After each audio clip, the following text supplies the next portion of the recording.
Uma produção WGBH Boston associada a Harvard University. Qual a coisa certa a fazer?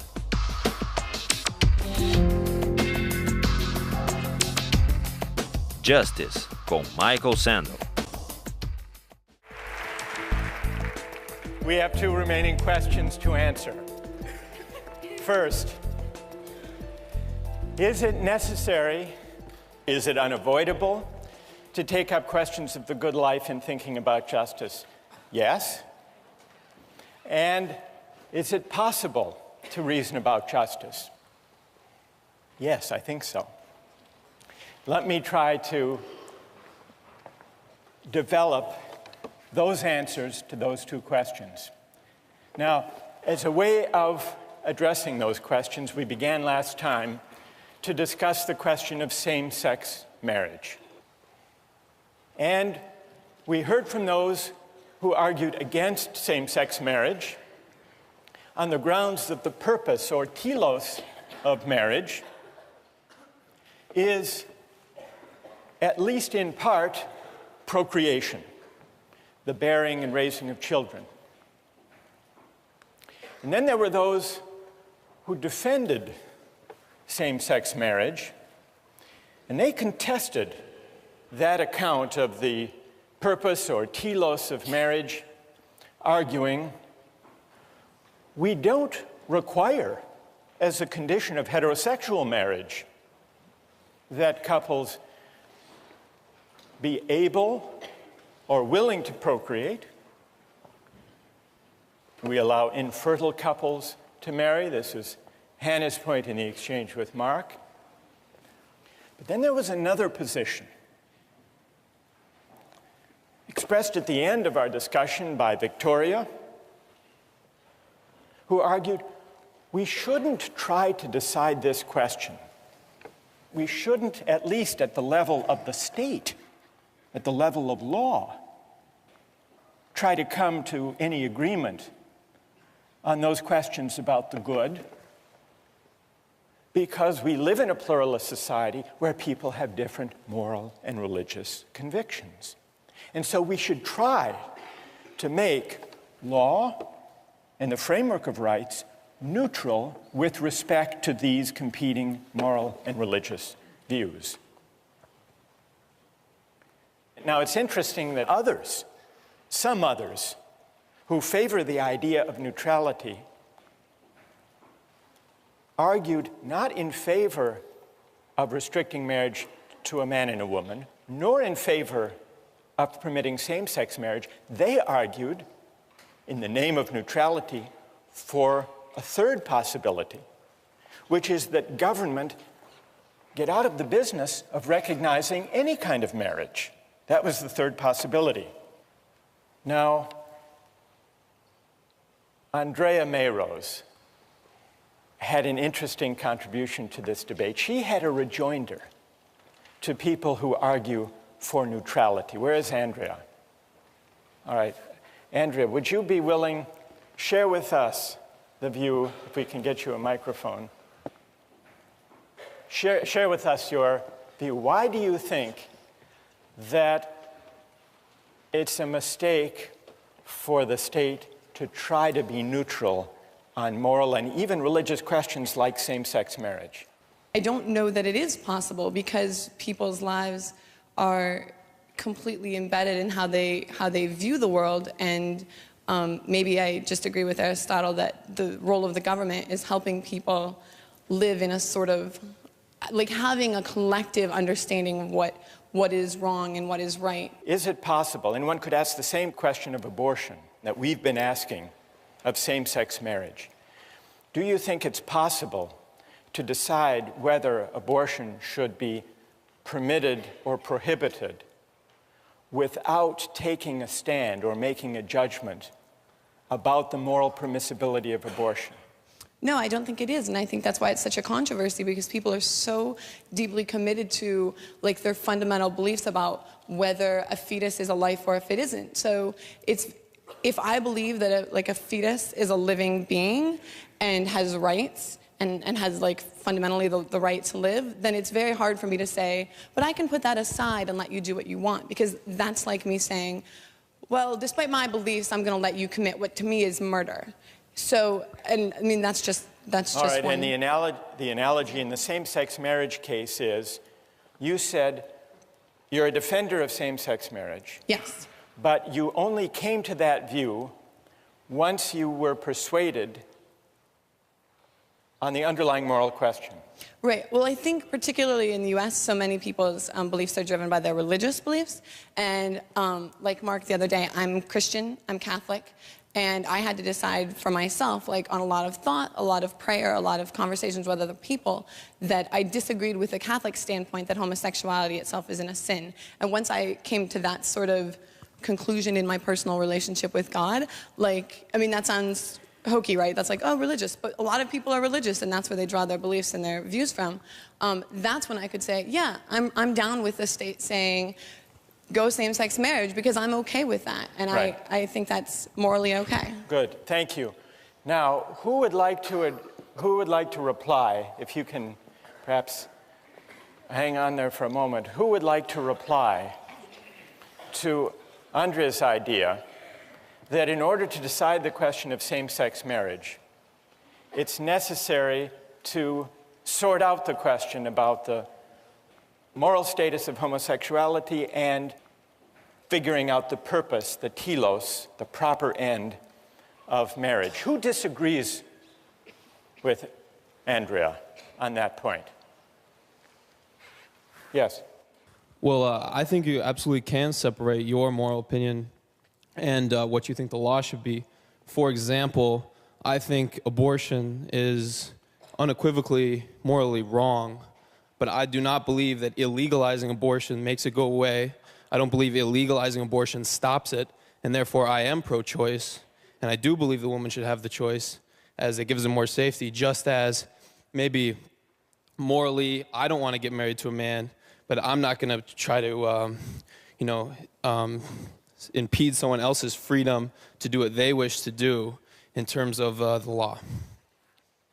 Andrea? Whether the law makes something legal or illegal it's implicitly approving or disapproving something. So if you say, like, by making abortion legal, we're saying it's okay. As a society, collectively, we're saying it's okay with us in our society to abort a fetus. If we make it legal, if we make it illegal, then we're saying collectively as a society, it's not okay. And that's why societies have different beliefs. Tell us your name before My name is Daniel. Daniel, what do you say? Are we saying collectively that it's okay? Are we saying that collectively we don't want women who are going to have an abortion anyway to go to clinics in the side alleys and have it, unsafe conditions? All right, bring it to the same-sex marriage case. Why don't you have to decide that which position you're in favor of same-sex marriage, Daniel, being legally permitted? I think it absolutely should be legally permitted, because it's not something telling me that I need to marry a man. I absolutely don't see, if two men are consenting adults and want to get married, I don't see how I could even object to that. All right, there's no harm. There's no harm done either way, even if it is morally wrong according to me. All right, let me turn to the way the Massachusetts court, who made this landmark ruling in the same-sex marriage case, grappled with the very issue that Andrea and Dan have been discussing here. Thanks to both of you very much. What did the court say? This was in the Goodridge case, which required the state of Massachusetts to extend marriage to same-sex couples. The court started out, well, the court was conflicted. If you read that opinion carefully, the court was conflicted as between the two positions we've just been hearing, defended by Andrea and by Dan. The court begins, and this is Chief Justice Margaret Marshall's opinion, it begins with an attempt at liberal neutrality. Many people hold deep-seated religious, moral, and ethical convictions that marriage should be limited to the union of one man and one woman, and that homosexual conduct is immoral. Many hold equally strong religious, moral, and ethical convictions that same-sex couples are entitled to be married, that homosexual persons should be treated no differently than their heterosexual neighbors. This is the court. Neither view answers the question before us. What is at stake is, quote, respect for individual autonomy and equality under law. At stake is an individual freely choosing the person with whom to share an exclusive commitment. In other words, at issue is not the moral worth of the choice, but the right of the individual to make it. So, this is the liberal neutral strand in the court opinion. Voluntary strand, the one that emphasizes autonomy, choice, consent. But the court seemed to realize that the liberal case, the neutral case, for recognizing same-sex marriage doesn't succeed, doesn't get you all the way to that position. Because if it were only a matter of respect for individual autonomy, if government were truly neutral on the moral worth of voluntary intimate relationships, then it should adopt a different policy, which is to remove government and the state altogether from according recognition to certain associations, certain kinds of unions, rather than others. If government really must be neutral, then the consistent position is what we here have been describing as the third position, the one defended in the article by Michael Kinsley, who argues for the abolition of marriage, at least as a state function. Perhaps a better term for this is the disestablishment of religion. This is Kinsley's proposal. He points out that the reason for the opposition to same-sex marriage is that it would go beyond neutral toleration and give same-sex marriage a government stamp of approval. That's at the heart of the dispute. In Aristotle's terms, at issue here is the proper distribution of offices and honors, a matter of social recognition. Same-sex marriage can't be justified on the basis of liberal neutrality or non-discrimination or autonomy rights alone, because the question at stake in the public debate is whether same-sex unions have moral worth, whether they're worthy of honor and recognition, and whether they fit the purpose of the social institution of marriage. So, Kinsley says, you want to be neutral? Then let churches and other religious institutions offer marriage ceremonies. Let department stores and casinos get into the act if they want to. This is Kinsley. Let couples celebrate their union in any way they choose and consider themselves married whenever they want. And if 3 people want to get married, or if one person wants to marry himself or herself, and someone else wants to conduct a ceremony for them and declare them married, let them. If you and your government are implicated, what do you care? This is Kinsley. But this is not the position that the Supreme Judicial Court of Massachusetts wanted. They didn't call for the abolition or for the disestablishment of marriage. The court did not question government's role in conferring social recognition on some intimate associations rather than others. To the contrary, the court waxes eloquent about marriage as, quote, one of our community's most rewarding and cherished institutions. And then it goes on to expand the definition of marriage to include partners of the same sex. And in doing so, it acknowledges that marriage is more than a matter of tolerating choices that individuals make. It's also a matter of social recognition and honor. As Justice Marshall wrote, in a real sense, there are 3 partners to every civil marriage: 2 willing spouses and an approving state. Marriage is at once a deeply personal commitment, but also a highly public celebration of the ideals of mutuality, companionship, intimacy, fidelity, and family. This is the court. Now, this is reaching well beyond liberal neutrality. This is celebrating and affirming marriage as an honorific, as a form of public recognition. And therefore, the court found that it couldn't avoid the debate about the telos of marriage. Justice Marshall's opinion considers and rejects the notion that the primary purpose of marriage is procreation. She points out that there's no requirement that applicants for a marriage license who are heterosexuals attest to their ability or their intention to conceive children. Fertility is not a condition of marriage. People who cannot stir from their deathbed may marry. So she advances all kinds of arguments along the lines that we began last time about what the proper and the essential nature, the telos of marriage is. And she concludes not procreation, but the exclusive and permanent commitment of the partners to one another is the essential point and purpose of marriage.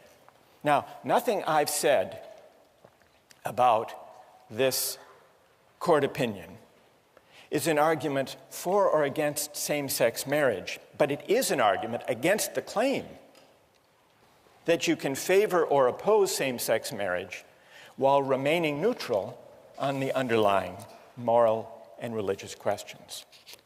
So all of this is to suggest that at least in some of the hotly contested debates about justice and rights that we have in our society, the attempt to be neutral, the attempt to say it's just a matter of consent and choice and autonomy, we take no stand, that doesn't succeed. Even the court, which wants to be neutral on these moral and religious disputes, finds that it can't. What then about our second question? If reasoning about the good is unavoidable in debates about justice and rights, is it possible? If reasoning about the good means that you must have a single principle or rule or maxim or criterion for the good life that you simply plug in every time you have a disagreement about morality, then the answer is no. But having a single principle or rule is not the only way, not the best way of reasoning either about the good life or about justice. Think back to the arguments that we've been having here about justice and about rights, and sometimes about the good life. How have those arguments proceeded? They've proceeded very much in the way that Aristotle suggests, moving back and forth between our judgments about particulars, particular cases, events, stories, questions, back and forth between our judgments about particular cases and more general principles that make sense of our reasons for the positions we take on the particular cases. This dialectical way of doing moral reasoning goes back to the ancients, to Plato and Aristotle, but it doesn't stop with them, because there is a version of Socratic or dialectical moral reasoning that is defended with great clarity and force by John Rawls in giving an account of his method of justifying a theory of justice. You remember, it's not only the veil of ignorance and the principles that Rawls argues for. It's also a method of moral reasoning, reasoning about justice, that he calls reflective equilibrium.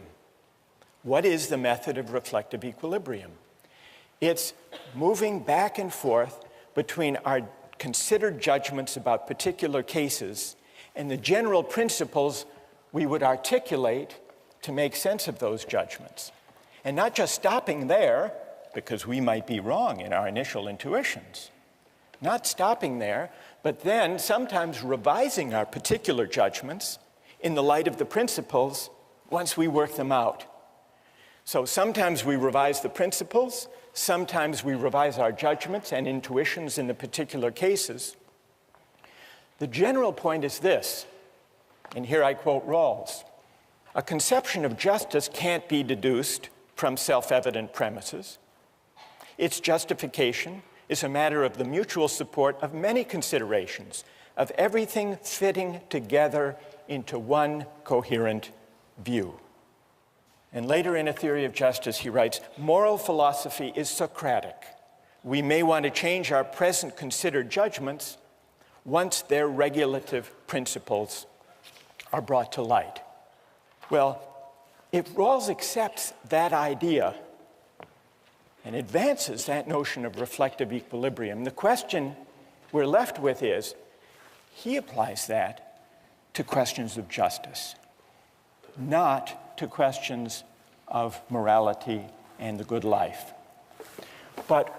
And that's why he remains committed to the priority of the right over the good. He thinks the method of reflective equilibrium can generate shared judgments about justice and the right, but he doesn't think they can generate shared judgments about the good life, about what he calls comprehensive moral and religious questions. And the reason he thinks that is that he says that in modern societies, there is a fact of reasonable pluralism about the good. Even conscientious people who reason well will find that they disagree about questions of the good life, about morality and religion. And Rawls is likely right about that. He's not talking about the fact of disagreement in pluralist societies.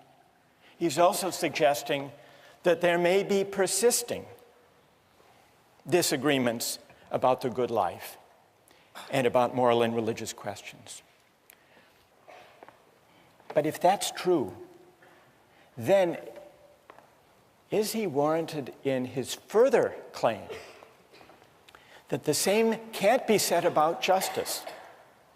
Isn't it also true, not only that we as a matter of fact disagree about justice in pluralist societies, but that at least some of those disagreements are reasonable disagreements in the same way?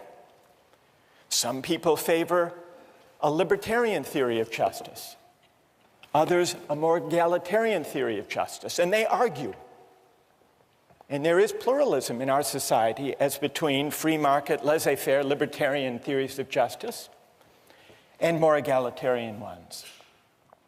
Is there any difference in principle between the kind of moral reasoning and the kind of disagreements that arise when we debate about justice and the meaning of free speech and the nature of religious liberty? Look at the debates we have over appointees to the Supreme Court. These are all disagreements about justice and rights. Is there any difference between the fact of reasonable pluralism in the case of justice and rights and in the case of morality and religion? In principle, I don't think that there is. In both cases, what we do when we disagree is we engage with our interlocutor, as we've been doing here for an entire semester. We consider the arguments that are provoked by particular cases. We try to develop the reasons that lead us to go one way rather than another. And then we listen to the reasons of other people. And sometimes we're persuaded to revise our view. Other times we're challenged at least to shore up and strengthen our view. But this is how moral argument proceeds. With justice, and so it seems to me also with questions of the good life. Now, there remains a further worry, and it's a liberal worry. What about if we're going to think of our disagreements about morality and religion as bound up with our disagreements about justice? How are we ever going to find our way to a society that accords respect to fellow citizens with whom we disagree? It depends, I think, on which conception of respect one accepts. On the liberal conception, to respect our fellow citizens' moral and religious convictions is, so to speak, to ignore them for political purposes, to rise above or abstract from or to set aside those moral and religious convictions, to leave them undisturbed, to carry on our political debate without reference to them. But that isn't the only way, or perhaps even the most plausible way, of understanding the mutual respect